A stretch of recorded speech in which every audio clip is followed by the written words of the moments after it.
Hi hello friends, welcome to our channel. ఈరోజు క్లాస్లో ఈ క్వశ్చన్ని సాల్వ్ చేస్తున్నాం. లాస్ట్ క్లాస్లో మ్యాథమెటికల్ ఇండక్షన్ మెథడ్ సంబంధించిన 2 ప్రాబ్లమ్స్ సాల్వ్ చేసాం కదా. అక్కడ ఫాలో అయిన స్టెప్స్ అండ్ ప్రొసీజర్ కొంచెం డిఫరెంట్గా ఉంటుంది. స్టెప్స్ సేమ్ ఉంటాయి, కాకపోతే ప్రొసీజర్ అనేది డిఫరెంట్గా ఉంటుంది. ఈ క్వశ్చన్ కూడా మ్యాథమెటికల్ ఇండక్షన్ సంబంధించిన ప్రాబ్లం అనమాట. ఎందుకు డిఫరెంట్గా ఉంటుందంటే, క్వశ్చన్ మీరు అబ్జర్వ్ చేసినట్లయితే డివిజిబుల్ బై 64 అని చెప్తున్నాను అనమాట. డివిజిబుల్ బై అని వచ్చిందా, డివిజిబుల్ బై సేమ్ ఇంటీజర్ కానీ మీకు ఏదైనా ఇస్తే అప్పుడు మనం ఇక్కడ చెప్పబోయే ప్రొసీజర్ ఫాలో అవ్వండి, ఓకేనా. ఫస్ట్ నాకు గివెన్ ఏమి ఇచ్చారు రాసుకున్నాను. మనకి ఏంది, SN of B given statement. ఇప్పుడు స్టెప్ 1 అనమాట. స్టెప్ 1 మనకు తెలిసిన విధంగా ఏంటి, n is equals to 1 అంటే n ప్లస్లో 1ని సబ్స్టిట్యూట్ చేయాలి. 49 to the power of 1, 16n minus 1, 49 plus 16 minus 1, 65 minus 1, 64. దీన్ని ఏ విధంగా రాసుకోవచ్చు, 64 into 1. ఇలా ఎందుకు రాసుకున్నాను మీకు నెక్స్ట్ స్టెప్లో అర్థమవుతుంది, ఓకేనా. అంటే నాకు వచ్చిన ఆన్సరు 64తో భాగించబడుతుంది కదా, అంటే ఫస్ట్ కండిషన్ సాటిస్ఫైడ్ అయినట్టుంటాం. అంటే మనకి ఏవైతే ఆన్సర్ వస్తాయో స్టెప్ 1 కానీ స్టెప్ 3 కానీ ఆ ఆన్సర్స్ అనేవి 64తో డివైడ్ చేస్తే అప్పుడు మనం ఇచ్చిన కండిషన్ ప్రూవ్ చేసినట్టు అనమాట, ఓకేనా. అంటే first step 1 is satisfied, S1 is true. ఇప్పుడు స్టెప్ 2 ఏంటి, assume that S of k is true. అంటే n ప్లస్లో కేని సబ్స్టిట్యూట్ చేస్తాం. 49 to the power of n, 16n minus 1. ఇప్పుడు కేని ఇక్కడ ఇది మనకు వచ్చిన ఈక్వేషన్గా దీన్ని కే సబ్స్టిట్యూట్ చేస్తే 49 to the power of k, 16k minus 1. ఇక్కడ ఏమంటున్నారు, డివిజిబుల్ బై 64. డివిజిబుల్ బై 64 నాకు ఎప్పుడు అవుతుంది, దాని యొక్క ఫ్యాక్టర్స్ ఉన్నాయి, అంటే గుణాంకాలు అక్కడ ఉండాలి. ఇక్కడ గుణాంకాలు ఉన్నాయా, లేవు. ఏమున్నాయి, కే టర్మ్స్ ఉన్నాయన్నమాట. అయితే ఏ విధంగా రాసుకోవాలంటే, divided by 64 is equals to m.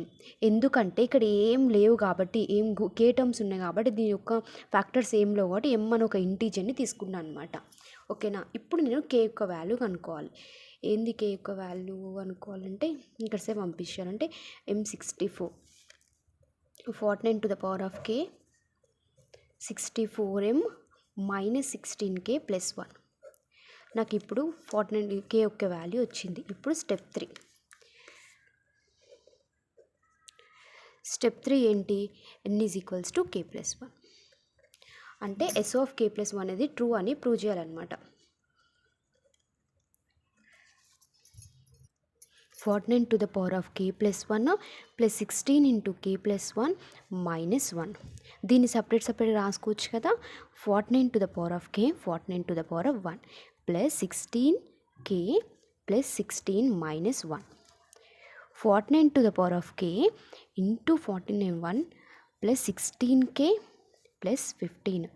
అయితే మనకు 49 to the power of k యొక్క వాల్యూ తెలుసు కదా, ఇది కదా. అయితే ఈ వాల్యూని ఇక్కడ రాసుకుంటున్నాను అనమాట, ఓకేనా. అంటే నాకు ఎంత వస్తుంది అప్పుడు, ఇంటూ 49 ప్లస్ 16k ప్లస్ 15. 49ని మల్టిప్లికేషన్ చేస్తున్నాయి ఈ టర్మ్కి. 64m into 49 minus 16k into 49. 1 into 49 is nothing but 41 plus 16k plus 15. ఇప్పుడు ఇక్కడ మనకి కామన్ ఉంటే కామన్ తీసి యాడ్ ఉంటే యాడ్ చేయాలి. ఇక్కడ 64m ఎలాగో ఉంది కాబట్టి ఇది ఒక సపరేట్ రాదు. ఇప్పుడు 16k కామన్ తీయచ్చు కదా, నేను మైనస్ 16కి కామన్ తీస్తున్నా. 49 మైనస్ 1. ఎందుకు, ఇక్కడ బయట మైనస్ ఉంది కాబట్టి ఇక్కడ ప్లస్ ఉన్న మైనస్ చేంజ్ అయిపోతుంది అన్నమాట సైన్. ఇది వచ్చేసి 64, ఇది అన్నమాట. అయితే మైనస్ 16k 48 ప్లస్ 64. ఇప్పుడు నెక్స్ట్ స్టెప్లో ఏంటంటే, ఇక్కడ 48 నేను ఏ విధంగా రాసుకోవచ్చు, 12 into 4గా రాసుకోవచ్చు కదా. అంటే 64m into 49 minus 16k into 4 into 12. ఇది 64గా రాసుకోవచ్చు అనమాట. అంటే నెక్స్ట్ స్టెప్లో రాస్తున్నాను. Is equals to 64m into 49, 64k into 12 plus 64. ఇప్పుడు 64ని కామన్ తీస్తున్నా. 49m -12k + 1 అంటే 64 ఇంటూ సమ్ ఇంటీజర్ వచ్చింది కాబట్టి మన కండిషన్ అనేది సాటిస్ఫైడ్ అయినట్టు అనమాట.